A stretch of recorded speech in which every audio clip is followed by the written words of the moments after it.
talking space came from.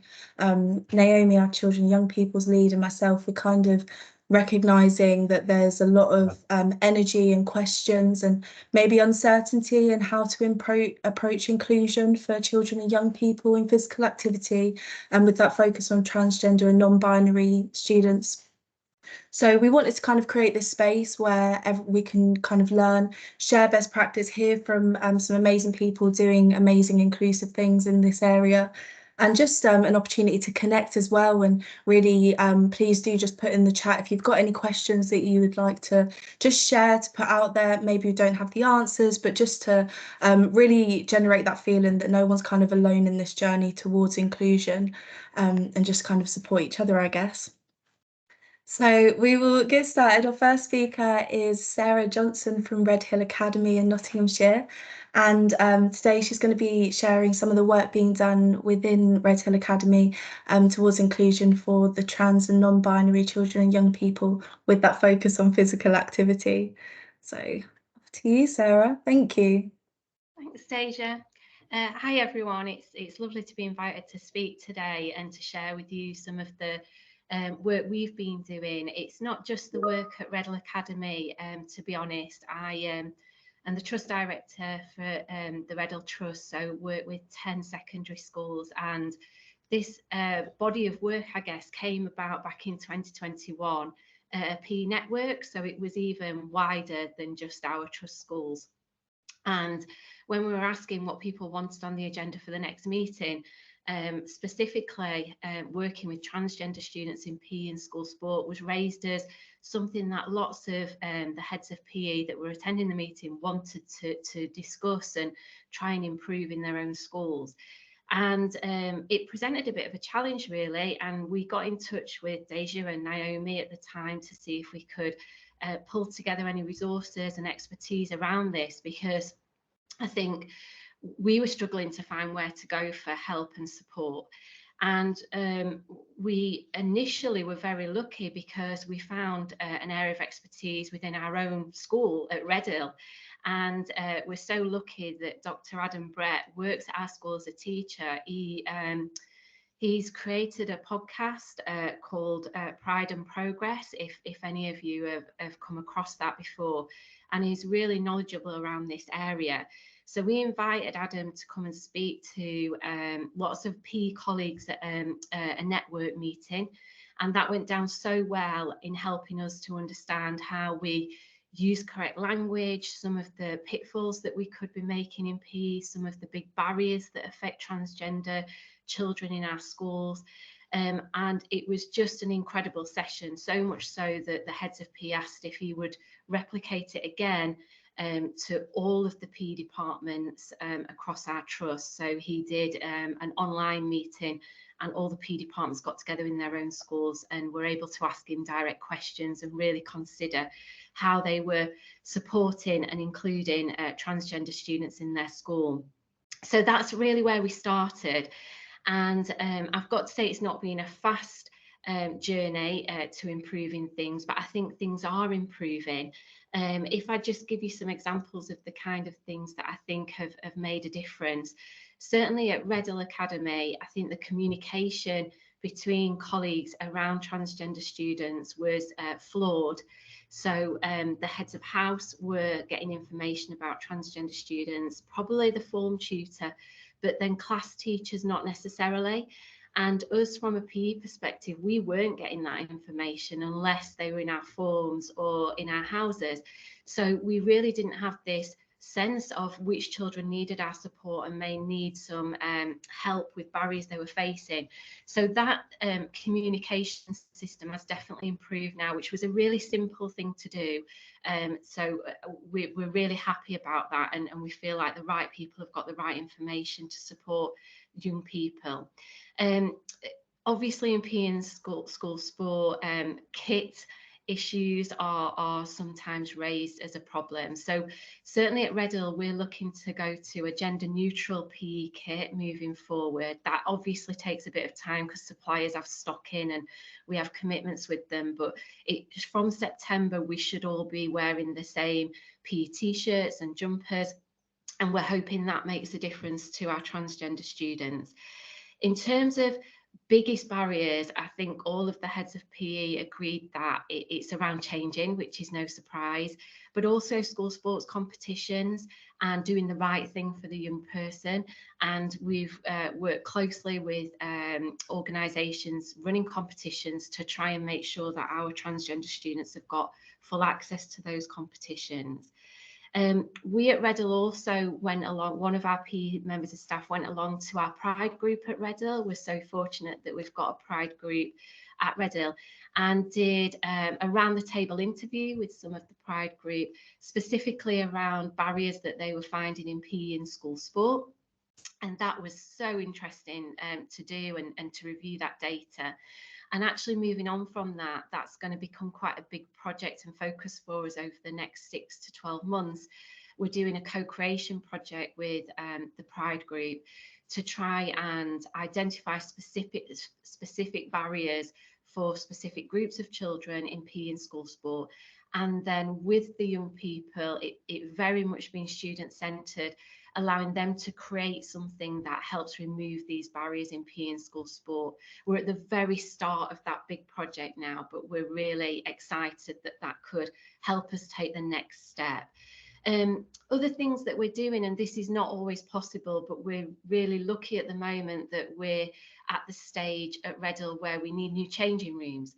So at the forefront of that conversation has been around how can we make this inclusive, accessible, a safe place where transgender people want to get changed.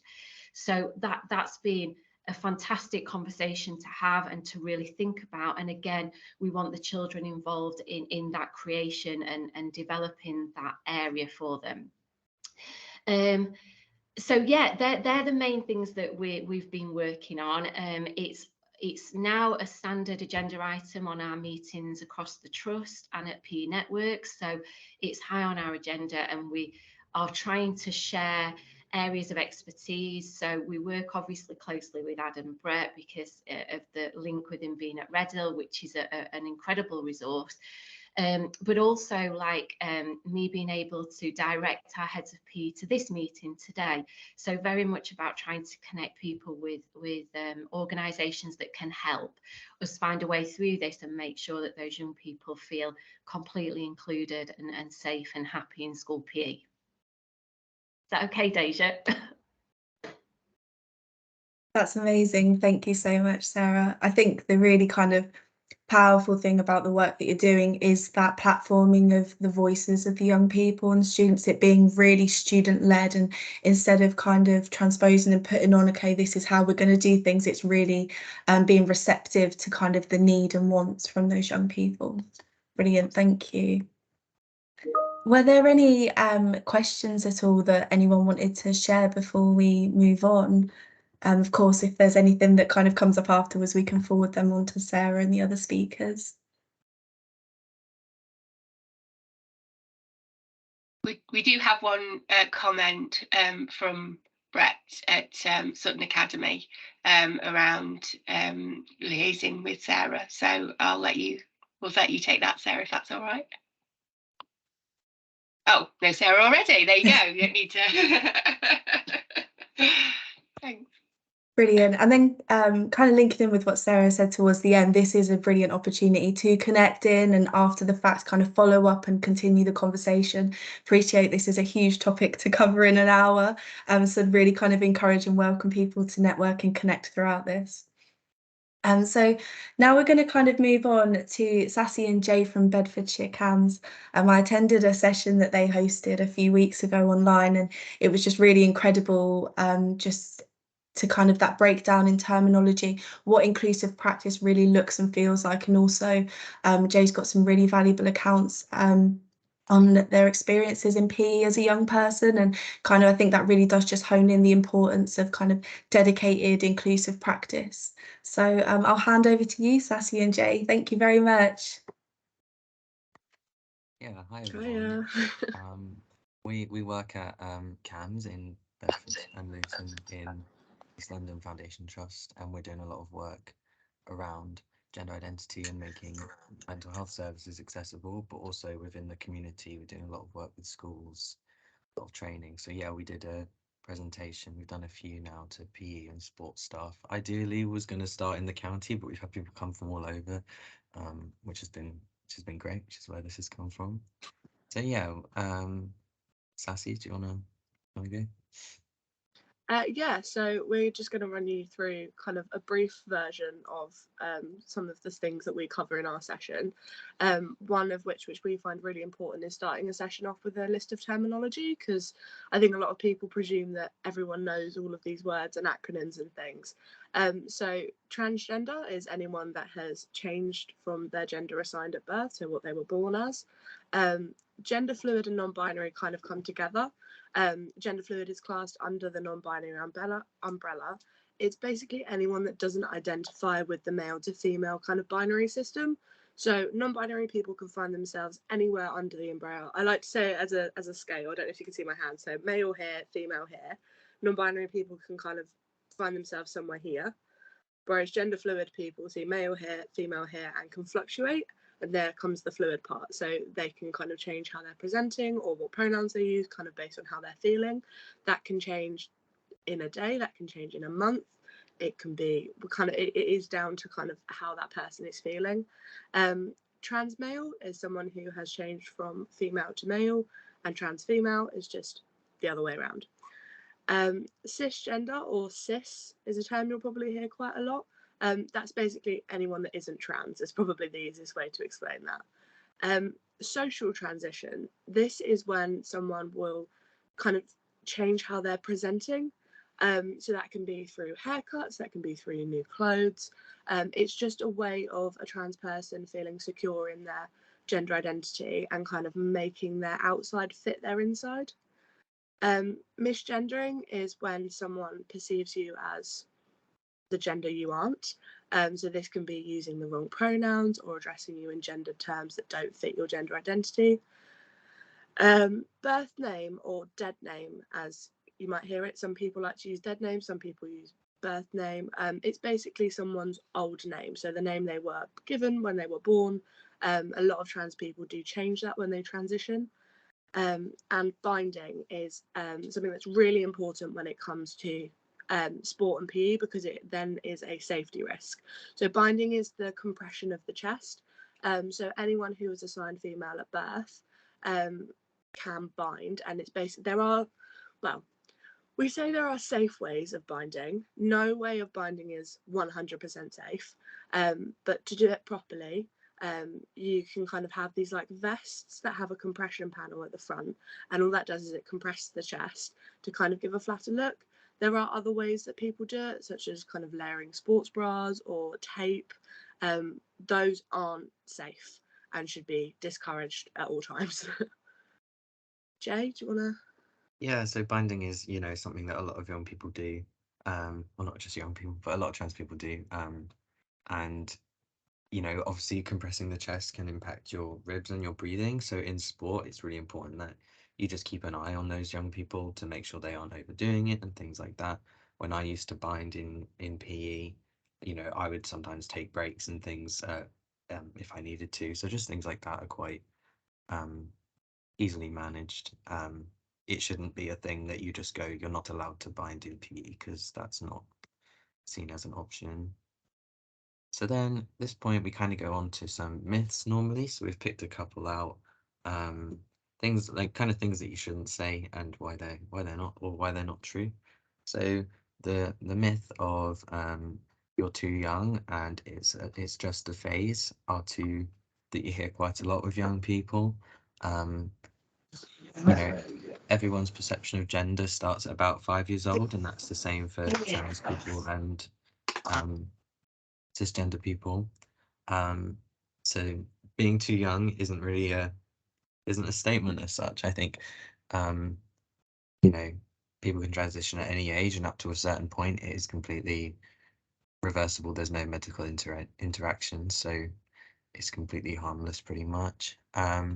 Some young people know something's different when they're younger. Some people don't know until they're older. I know when I was younger, I knew something was different about me. I didn't quite know what, but then obviously as time went on, I worked things out. And the word phase has quite negative connotations. There's nothing wrong with a phase. A phase is just a part of your life. Some people don't transition, some people do change their mind, and that's just as valid as people that don't. It's just sometimes it has negative connotations, the word phase, but some people do change their mind, and that's just part of their journey, and there's nothing wrong about that.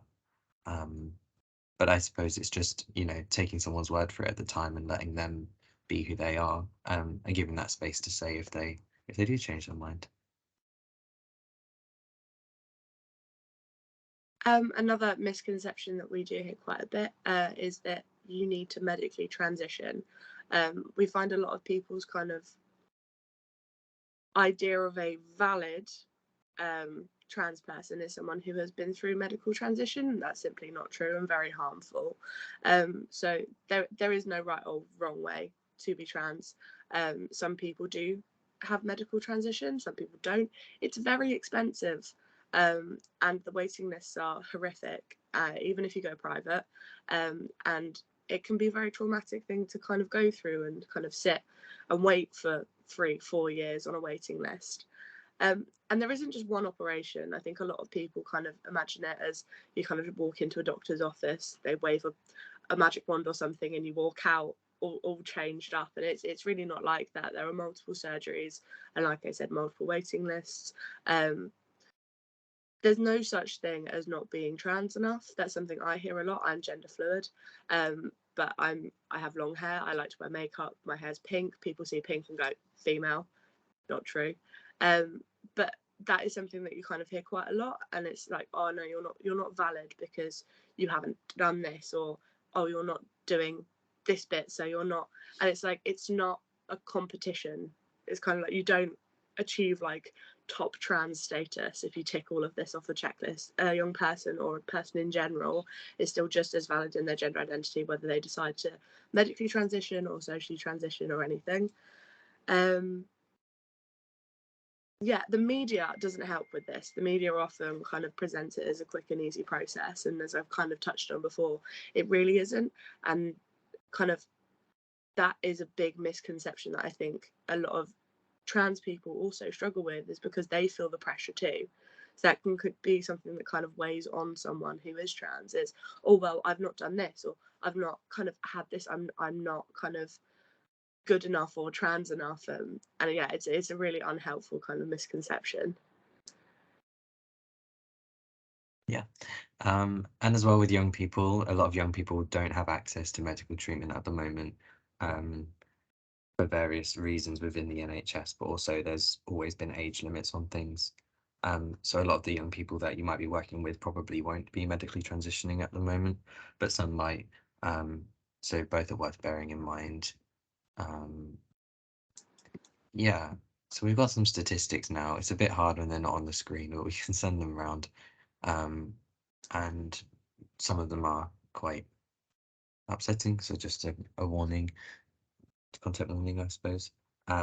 These are from the Stonewall School report, which I know is being sent round as well, afterwards, just to kind of show the impact of things in the world at the moment on young people, mainly in their mental health and within sport. So this was in 2017, so we know that these numbers will have risen, because recent smaller surveys have kind of suggested that 64% of trans young people are bullied in school or college. And then more about mental health, 84% of trans young people have self-harmed at some point, compared to 1 in 10 of all under 18s. So obviously that's a huge higher number and quite scary. And 74% of trans people say their mental health has improved since transitioning. So again, that's such a huge shift that shows the positive impacts of transitioning and being accepted can have on someone's mental health. And then some more specific to sports, this is also from that report. 29% say that they're bullied during the sports lessons specifically, and 25% in the changing rooms. And 67% say school won't let them use the correct changing room. I know we said about change rooms earlier, and I think it is quite a complicated one because a lot of trans people, I know myself, when I was at school, I didn't want to be in either for various reasons. So I got changed in the staff change room, shower, toilet thing, which worked. It gave an option. The school were really adaptive, but my experience with PE wasn't that great after transitioning. But yes, I can talk about that more later if you'd like me to. Yes, that's some statistics. Tati? Yeah, so how best to support a trans, it says trans young people, I'm going to say trans person, respect their chosen name and pronouns and ensure others do too.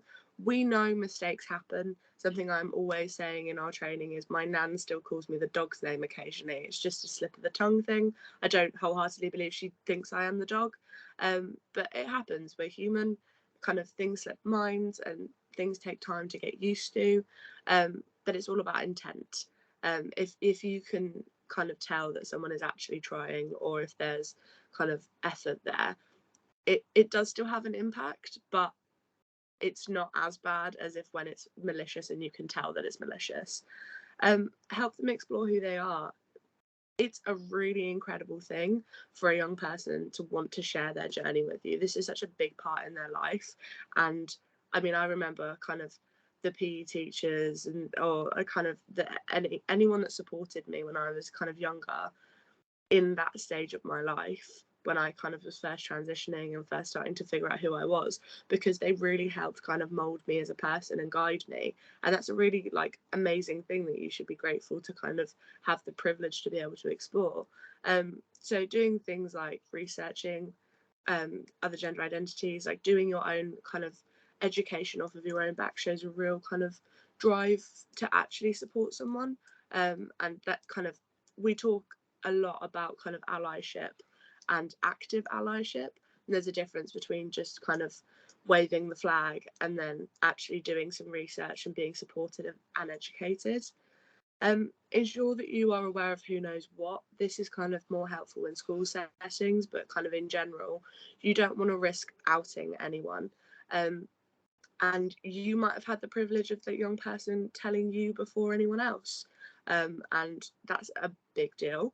But you have to respect that it's not your place to tell someone if that person hasn't already told them, because that's such a big thing. And it also poses a safety risk as well, because you never truly know kind of the reaction that you're going to get from someone.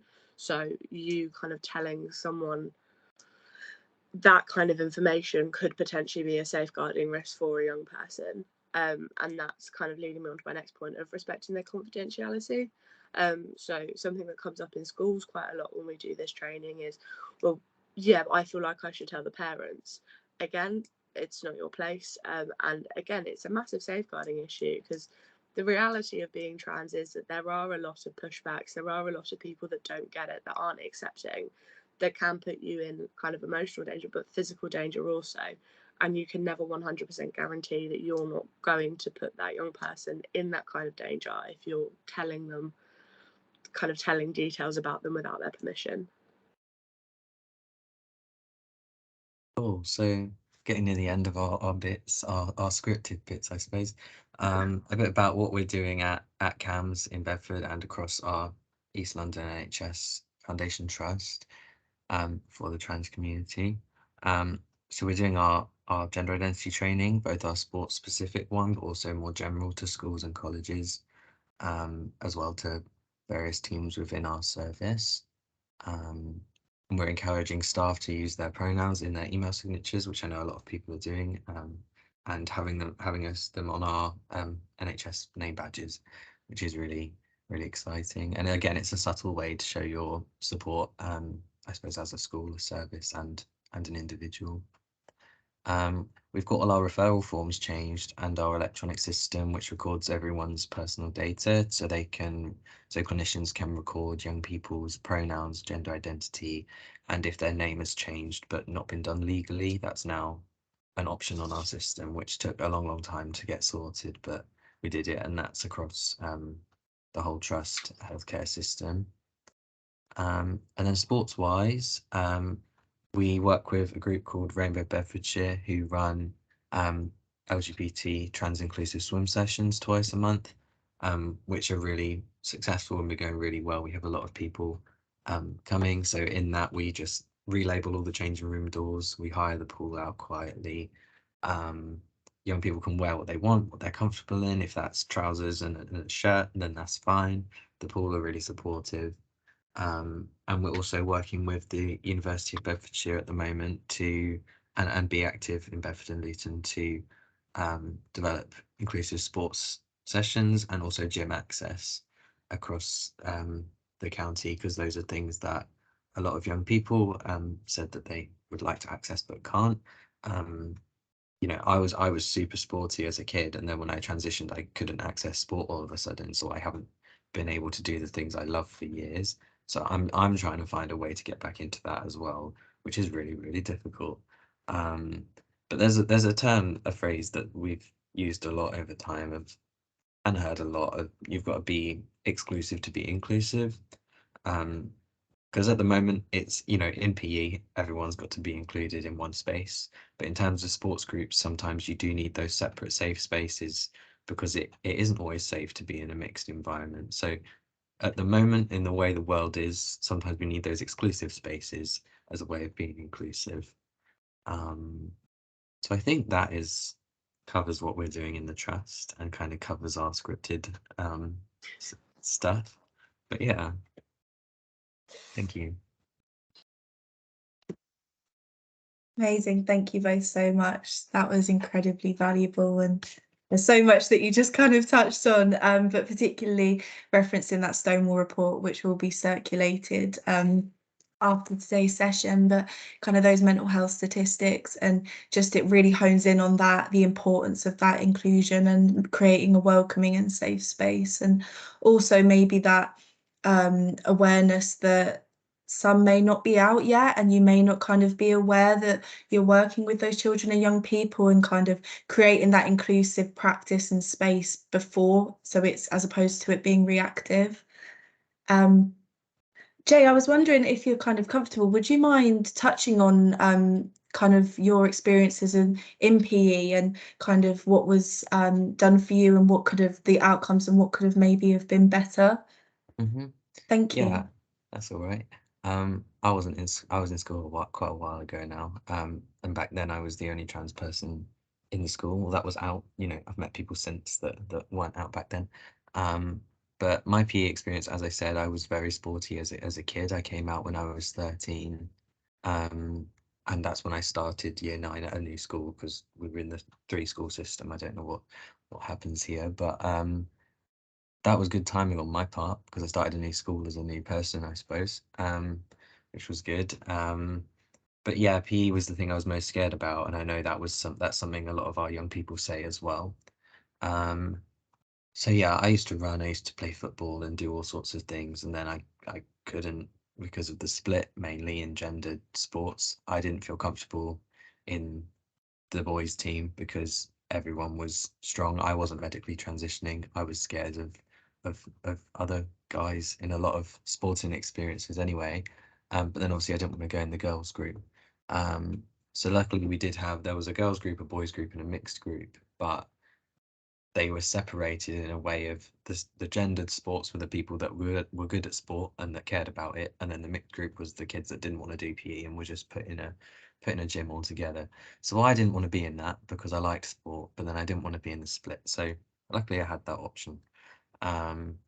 Changing, like I said, I used the staff toilet, cubicle, shower room on my own, which, you know, was the best option, I suppose, from what we had. But it was a bit stressful in the end because I had to keep, you know, I'd have to go to the teacher, walk past everyone and be like, can I have the key, please? Get the key, walk all the way down this long corridor in front of everyone to go and get changed on my own. So that was quite isolating. And then as well, I think in the end, I didn't feel comfortable at all. I ended up stopping PE, I suppose, in that first year, in year 9, because it was too stressful for me. The changing situation, just the sports situation in lessons, and just the way I was treated, I suppose, by the staff and students, which was, and you know, like I said about binding, before surgery I was binding, and that was all through school, so I struggled to breathe and things, so I would take breaks. One of my teachers was really good, you know, we'd do something and she'd be like, you can sit out, or you don't have to do that thing if that's too much. But then I remember we had a cross-country house thing where everyone had to do it, and again, I loved running, but I couldn't do it anymore. So I was like, I can't run long distances because it won't be safe. And my teacher was like, everyone has to do this. So I started doing it. I think I did a few laps, and then I was like, I can't breathe. I'm in pain. And he was like, well, just walk it then. And I was like, what is the big deal, really? Sometimes it's one of those things where you need to look at the bigger picture, and if it's seriously impacting someone's mental health, do they really need to be in that space? And again, for me, that I wanted to do sport, I wanted to do PE, but I couldn't access it. So I stopped doing it, which was also a battle. But you know, they made me bring in, you know, the medical people that were supporting me and things to prove that I didn't have to do it. And it was so stressful just to do that. And again, because they thought I just didn't want to do it, which I did. So it was a bit of a battle, but then in the end, we found an agreement that I just did some revision in the library, and I do sport in other ways. I keep active in my own time. But yeah, it was such a battle for something that I wanted to do and had the right to access, but I couldn't access it. So I'm hoping that things are a little bit better now. I mean, we are, because we're in a room of sports people wanting to talk about this, which is really cool. So we will get there in the end. And it was great. Was it Sarah? What she was doing in her school, I think that's amazing, and I think we'll get there eventually. Even with the uniforms as well, I don't think people understand what a big part that plays in. I was constantly getting in trouble in school because I refused to wear the girls' uniform, and the boys would kind of sneakily pass me their uniform when we had to split up to go and get changed. And then I'd come out in boys' joggers and hoodie and I'd get detention. And it's like, well, I'm here. Surely you should be grateful I'm here, because I was a very hard child to engage in sport anyway. And I was like, I'm present in the space. I'm still technically in uniform. I'm just not in the girls' one, but that wasn't good enough. So then that deterred me from even attempting to engage altogether, and I just stopped doing it and I'd go and hide.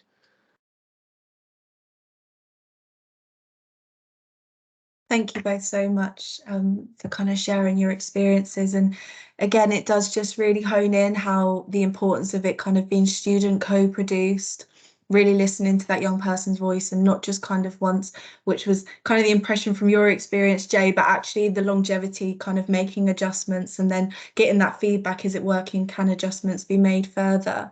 And then also kind of those wider impacts, kind of we're all here in this space with that keen focus on enabling children, young people to be more physically active. And it's really unfortunate that experience of someone that does want to be active but feels they can't. But then we take it that step further and look at the wider mental health ramifications and the anxieties of going into a changing room and that unsafety. And it does really hone in kind of whatever your focus or priorities are, that there are real kind of life and death consequences of maybe not making inclusive and welcoming safe spaces for children and young people. So thank you both very much. I haven't. We've got just a couple of comments in the chat.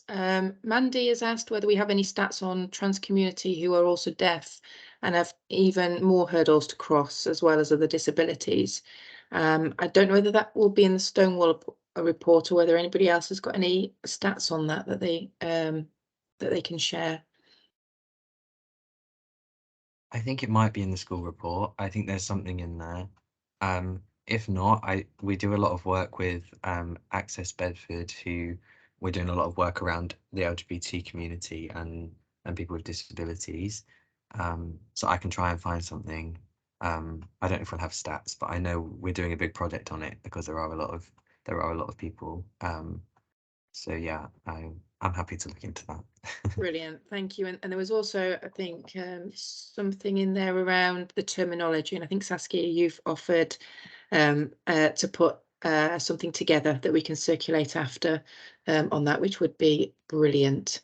And I think from what I heard, Jay, you were really supportive of the work that Sarah was doing. We just had a question around whether your experience is the same as is coming out from Sarah's conversations with her Pride group. But I know Sarah has had to leave the call.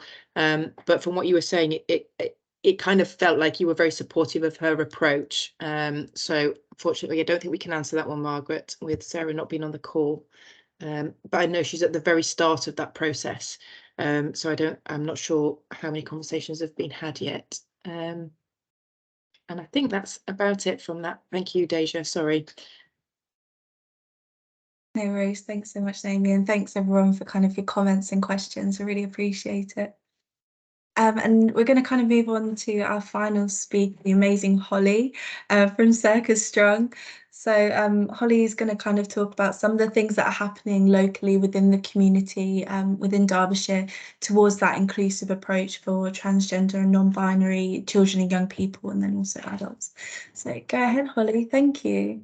No worries. Well, thank you everybody for sticking around. So my name's Holly. I'm a very proud transgender lady. So my pronouns are she and her. And I am the director and one of the founders of Circus Strong, CIC. So we are a community interest company, not for profit. And when we describe ourselves, we are a LGBTQ safe space and a circus school. So what does that actually mean when we say LGBTQ safe space? We don't have labels in the sense of we don't kind of, apart from where we have to monitor it for grant purposes, we don't really sort of put a label on people in here. Just when you walk in the door, it doesn't matter what your sexuality is, what your gender is, what you look like. It's just you're here to have fun and enjoy something different. So before I kind of dive into kind of what we're doing, I'll just give you a bit of background on my story, because it just puts a lot of perspective as to why I set this place up with my business partner and kind of where I am today. So I am 32 years old, and I do have to think about it because I keep thinking I'm 31, but I'm actually 32. I don't know why, but maybe I'm in denial. But yeah, I didn't actually come out as trans till I was about 28. I knew from a very young age, like we're talking like 5 years old, that I didn't know if I was trans, but I knew I definitely wasn't a boy because I hated football at school. I wasn't really interested in doing what society considered boys should be doing. But at the same time, I was quite into dangerous stuff, as in I was a bit of an adrenaline junkie. So, you know, it was at a time where for PE at school, you played football every single lesson. As a boy, that was your PE lesson. You played football every week, whether you liked it or not. And then if you were good, you got to do running. That was your options, you know. There was no LGBT at school. It was just you had boys and girls. So there wasn't that chance to have those conversations, you know, because we're talking in the 90s when, I don't want to say use the term a thing, but it wasn't something that was mainstream, as in you didn't see these types of individuals on TV and stuff. So I basically just put a lot of that to the back of my mind, sort of really tried to compensate, and that just built up as anger really. And then basically when I turned 27 or 28, I just had enough, and I just decided, no, I just can't do it anymore. I want to be happy, because I was close to suicide, struggling with depression, just wasn't a very nice person. So my dad put it in perspective, because he sort of said, like, if you carry on like this, you're either going to end up dead or you're going to end up in prison, because you're going to do something stupid. So that was the reality check I needed, and it made me sort of come out and face the consequences. So the first year was hard. Me and my dad didn't really speak. He asked me to leave the house and never come back.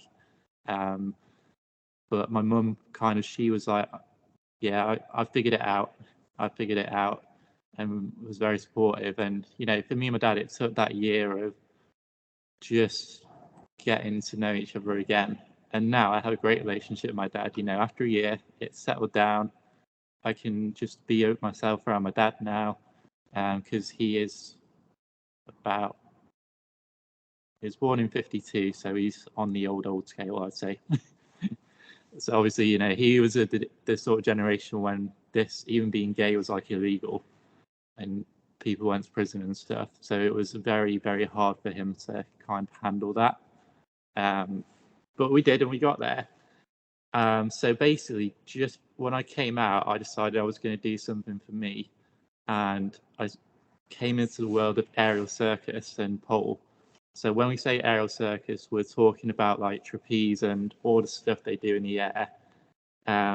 Because like it was touched on, I still wanted to be active, but I didn't feel safe in a gym. I very much felt like I was being stabbed with everybody's eyes if I daren't, you know, come in a pair of leggings even. I just never felt welcomed in a gym, hated it. So I thought I'm just going to give this a go. Did one lesson, and it was the best thing I ever did, because just the community is so welcoming, and it's kind of, we describe it as weird is normal. You know, there is no one size fits all in this community. It's just the more you can push boundaries and the more you can sort of shock people in a good way, you know, the better. And then lockdown hit, and I went from being a 5-time aerial silks champion, which is one where they do all the drops and stuff, to having all that ripped away from me, not being able to train, not being able to see my friends, living on my own. So I kind of thought, well, I need to do something. So I'm going to set up my own circus school. So I started in my front room on Zoom with an old work laptop and no money.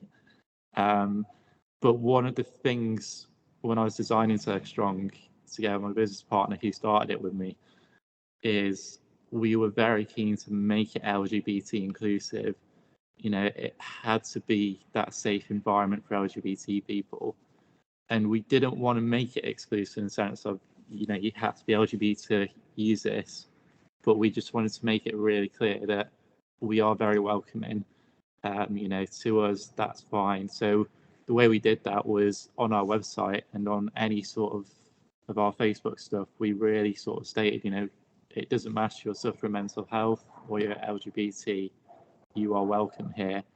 And the feedback we got, and that was great, because a lot of people said that although it's known that the sort of pole and aerial world is very LGBT friendly anyway, actually seeing it on like a website where it's stated so strikingly and obvious, it just really sort of helped a lot of people and gave them the courage to actually do it.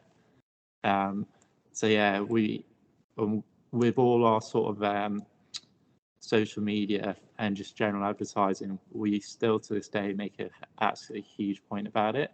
So for example, when there's stuff like say Lesbian Visibility Week or Transgender Day of Remembrance, we always put it on our Instagram stories and just encourage people to sort of engage with it and just, you know, say, you know, take a minute to just remember today is X. So if you know somebody who's trans or whatever, just take a minute to just sort of have a chat with them. And we find that works really well. But then back in May last year, we were very lucky to get a sort of loan/grant, which allowed us to move into our facility. And basically, when we designed this facility, we said the minute you walk in here, we want it to be clear that this isn't a gym, this is an open space, and it's fine to be different.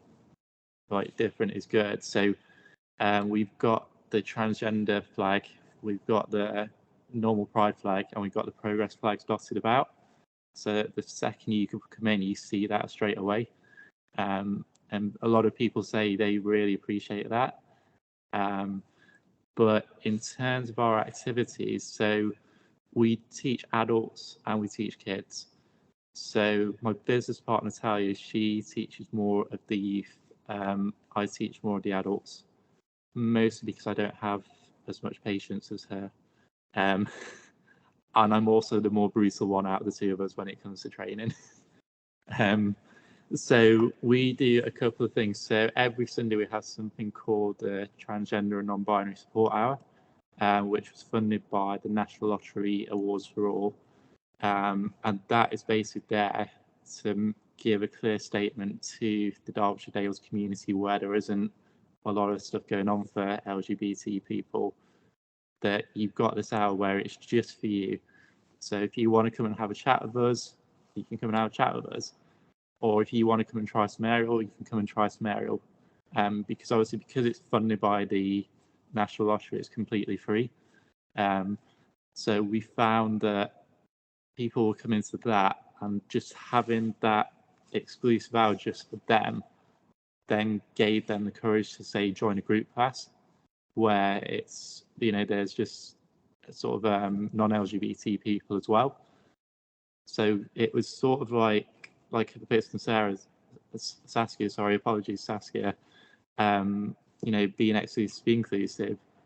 Yeah, for that hour we do have that exclusivity, but we just isolated it to there because what we found as well is like a lot of the people that we deal with, we have two types of LGBT people that we engage with. So we have what I would class as confident LGBT people who are kind of fine with their identity, but they're more nervous about joining group activities. So they're happy to do group activity, but they just need to know that they're going to be safe doing it. So usually they'll come because it's lived experience led. So I teach a lot of the classes.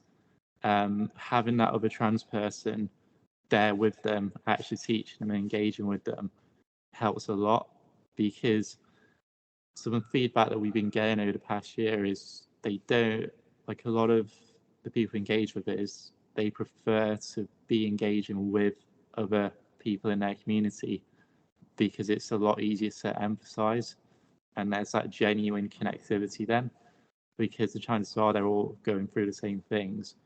So having a sort of 50-year-old, say, white male leading something like that, it may work in that, he may be the nicest guy in the world and want to do nothing but help, but you're not going to create as strong an impact as, say, having a trans or non-binary person leading that, because it's so much harder to gain that connection. And that's what it's about. It's about creating connections, because once you can create that connection, that's when you're going to engage. If you don't create that connection, that's when it's hard to really develop and help that person, because they're not going to let you in. Because what sort of I call it the free questions. So when I didn't have Circus Strong and I was trying to find places to go, whenever I met another, say, trans person, there were sort of 3 questions that we'd ask each other straight away. One is how you on hormones, how long you've been on hormones. No, I'm not having to go at the NHS, so don't hate me, but we grumble about the NHS waiting times as well. But what we did straight away is we had that common ground, and because we both lived it, it was a lot easier to talk about.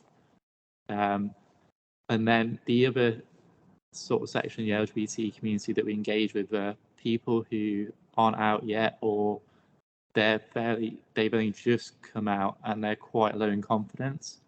So, I've been working with a non-binary person for the past 3 months, and they suffer a lot with sort of physical problems in terms of they end up in pain quite easy, but they come here because they do priors with me because they don't have the confidence yet to be in that group environment.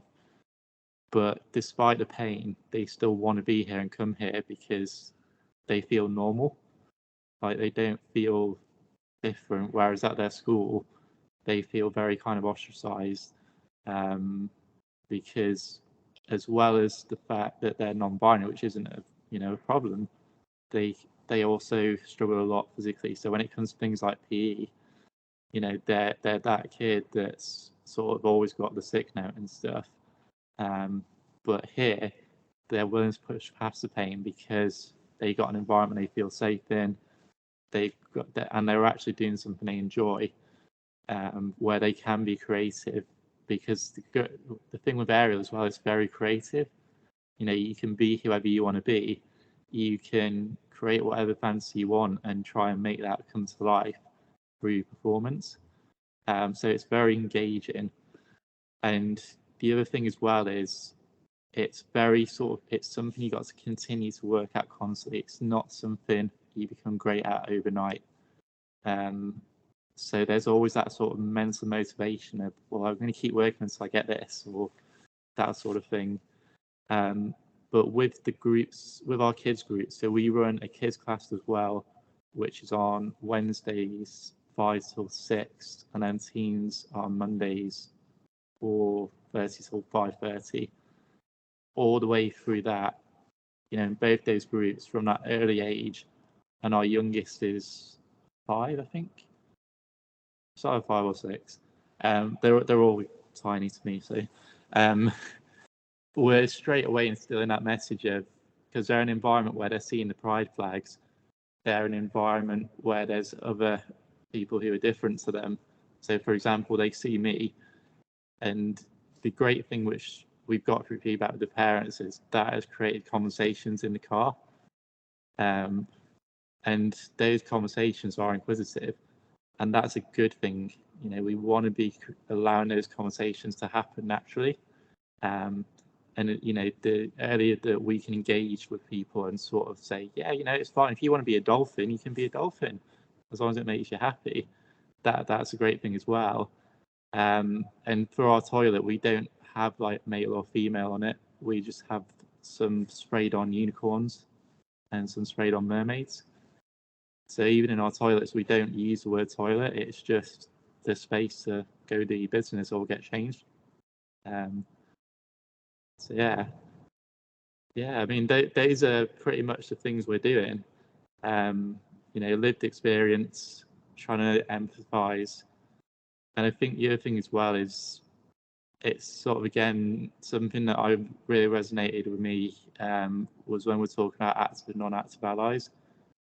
For me, I can tell the difference between a company who are just banging the pride flag on because it's going to make them look good, versus a company that cares and is actually doing stuff. Because prides are good, but you know, let's remember what they're for. They're not just for everybody to have a good booze up and get drunk. They're actually there to help people. So we very, very much, you know, if you're going to be an ally, be an ally. Don't just bang the flag on there because it's going to make you look good. You know, engage with us. Do something that's actually going to have tangible results that you can be held accountable for. That's really important to me as a trans person. Like, I don't want to see companies just banging the flag on there because it's going to make them look good. If they want to engage with the transgender and non-binary or the wider LGBT community, I want to see them actually doing something that's got results that they can be held accountable for. But yeah, so that is my little speech to you guys. I hope you've enjoyed it. Obviously, if you've got any questions, feel free. Thank you so much, Holly. There's been a message in the chat from Mandy saying you're doing amazing work, and cannot echo that enough. Appreciate it's getting close to 1:30, so just going to wrap up, but start with saying thank you so much to all of our speakers today. It's been really valuable, and I hope it's kind of demonstrated the array of steps that can be taken towards inclusion for trans children and young people, whether that's kind of things that we can do when we get off this call, putting pronouns into our email signatures, to kind of questioning the toilet situation, and do we need to kind of have those gender binaries, and all the way as what Sarah was saying about the changing facilities, appreciating that that does require more resources, but there are things and actions that can be taken quite imminently. And I also just want to touch on, I appreciate the array of people on the call today from various organisations, some working directly with children and young young people in schools, and some not, and just that takeaway that there is value to these conversations, whether that's your own children, your own families, strangers that you see in the streets, or directly into your work. I really do hope that there were things that you were able to kind of put into your lives from that. So I think that's me. Katie, I didn't know if you had a poll. Normally have a poll. I love a poll. Thank you, Deja. I do have a poll. I've just, before everybody leaves, if you just don't mind saying, sharing your opinion on the session, I'm just going to launch it now. That would be much appreciated. And also just to let you know that our next session next month is going to be around climate change and sustainability, and just kind of getting into that area. So I will send details. But thank you so much, everybody. I'll go back to you, Deja. But thank you so much, Holly, Jay, Sarah, and Sassy. Thank you. And also, I did just want to, I'm going to pop in the chat some of the resources that we've discussed today. I believe, Sassy, you may have overcommitted yourself to compiling a separate document. Don't feel that you have to, but yeah, we'll be sharing around some of the resources. Please do take time to look at them, particularly that Stonewall report, which really does give greater insight than what we've already had today into the lived experiences of trans children and young people. So thanks ever so much. Enjoy the rest of your day, everyone. Thank you.